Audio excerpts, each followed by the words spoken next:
नमस्कार दोस्तों, आज हम आपके लिए लाए हैं एक नई मनोरंजक कहानी। कृपया हमारे चैनल को लाइक एंड सब्सक्राइब जरूर करें।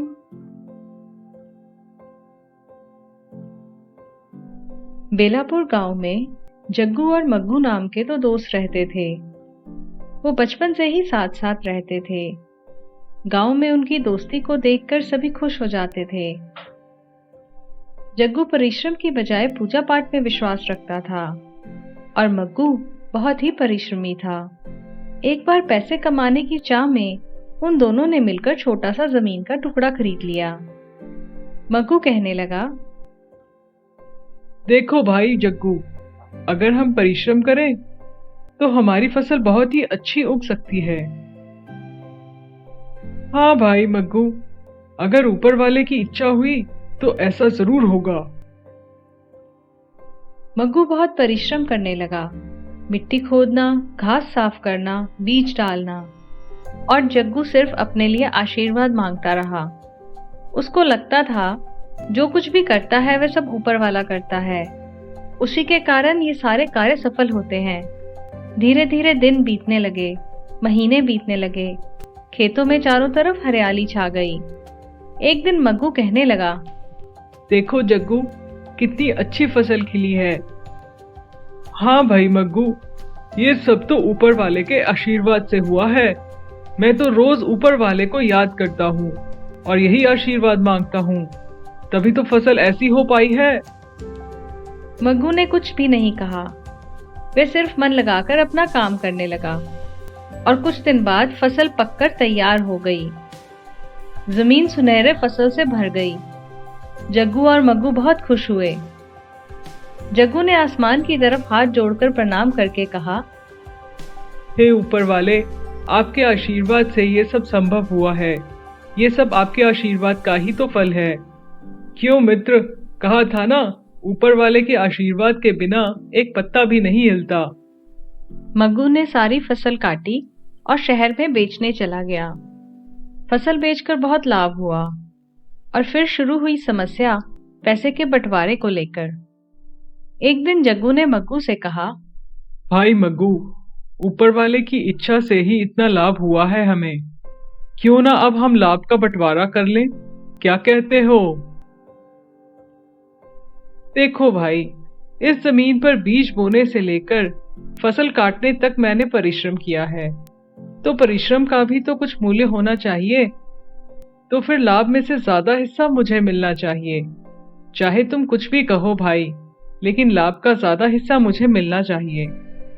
पर हमने जो ऊपर वाले से आशीर्वाद मांगा था, उनके आशीर्वाद के बिना क्या ये फसल होती बोलो? इसलिए लाभ का ज्यादा हिस्सा मुझे मिलना चाहिए, समझे तुम? दोनों में धीरे धीरे बहस होने लगी। पहली बार फसल की बात को लेकर दोनों में झगड़ा और विवाद शुरू हो गया। दोनों ही गांव के मुखिया के पास गए। अरे भाई जग्गू मग्गू, क्या हुआ? तुम दोनों इतने गुस्से में क्यों हो? देखिए मुखिया जी, ये जमीन हम दोनों ने मिलकर खरीदी थी। अब फसल से जो लाभ हुआ है, ये मग्गू उसे अकेला ही हड़पना चाहता है। नहीं नहीं मुखिया जी, ऐसा नहीं है। जमीन हम दोनों ने मिलकर खरीदी थी, पर जग्गू ने फसल उगाने से लेकर काटने और फिर बेचने तक में मेरा कोई हाथ नहीं बटाया। फिर फसल में इसका हिस्सा कैसे? अरे अरे, मैंने जो दिन रात भगवान की पूजा की है उसका क्या? तुम्हें लगता है ये तुम अकेले कर लेते? अरे मूर्ख, भगवान भी उन्हीं का साथ देते हैं जो खुद कुछ परिश्रम करते हैं। अगर मैं जमीन की खुदाई ना करता, बीज ना बोता, तो फसल क्या खुद ब खुद उग जाती? मुखिया जी ने सब कुछ सुनकर कहा, सुनो सुनो, तुम दोनों को मैं एक काम दूंगा। तुम दोनों में से जो इस कठिन कार्य को कर लेगा, वही लाभ का ज्यादा हिस्सा पाएगा। बोलो, क्या तुम्हें मेरा ये न्याय मंजूर है? क्या तुम दोनों तैयार हो? हाँ मुखिया जी, हम तैयार हैं। फिर मुखिया जी ने उन दोनों को 2 बोरियां देकर कहा, इन बोरियों में कंकर मिलाया हुआ चावल है। कल सुबह तक चावल अलग और कंकर अलग करके लाना होगा। मैं तुम दोनों का काम देखकर विचार करूंगा, ठीक है? जग्गू और मग्गू दोनों बोरियां उठाकर ले जाते हैं। जग्गू बोरी को मंदिर में उठाकर रख देता है। वह मन ही मन सोचता है, हे ऊपर वाले, आपका आशीर्वाद रहा तो जरूर सब कुछ संभव होगा। ये फिर से साबित हो जाएगा, हे ऊपर वाले। उधर मग्गू रात को दिया जलाकर चावल और कंकर अलग करने लगा। जग्गू ऊपर वाले के लिए बोरी रखकर सो जाता है।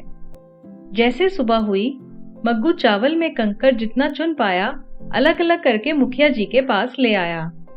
मग्गू ने कहा, हुजूर, पूरा संभव तो नहीं हो पाया, कुछ बाकी है।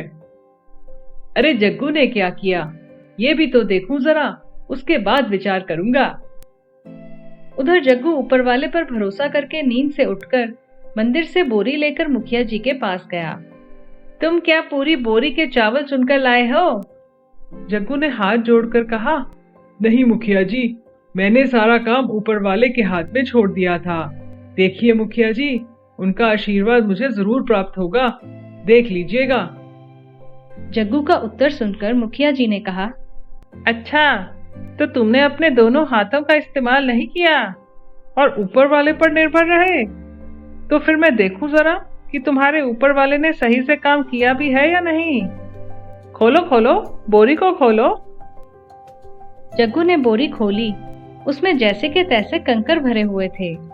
फिर मुखिया जी ने हंसकर कहा, ऊपर वाले ने सबको 2 हाथ दिए हैं काम करने के लिए। वे उन्हें ही आशीर्वाद देते हैं जो परिश्रम करते हैं, समझे जग्गू? इसलिए मग्गू के परिश्रम से ही ये फसल हुई है। तुमने कोई परिश्रम नहीं किया है, इसलिए लाभ का ज्यादा हिस्सा मग्गू को ही मिलेगा। जग्गू को समझ आ गई थी कि उससे क्या भूल हुई है। मुखिया जी ने फिर से जग्गू से कहा, जग्गू, अगर तुम मग्गू के साथ हाथ मिलाकर काम करते तो तुम्हारी फसल और ज्यादा अच्छी होती और ज्यादा उपार्जन कर पाते। उसके बाद जग्गू और मग्गू अपनी जमीन में परिश्रम करने लगे। उस वर्ष और ज्यादा फसल हुई और बहुत ज्यादा लाभ हुआ और फिर कभी भी उन दोनों के बीच बंटवारे को लेकर विवाद नहीं हुआ।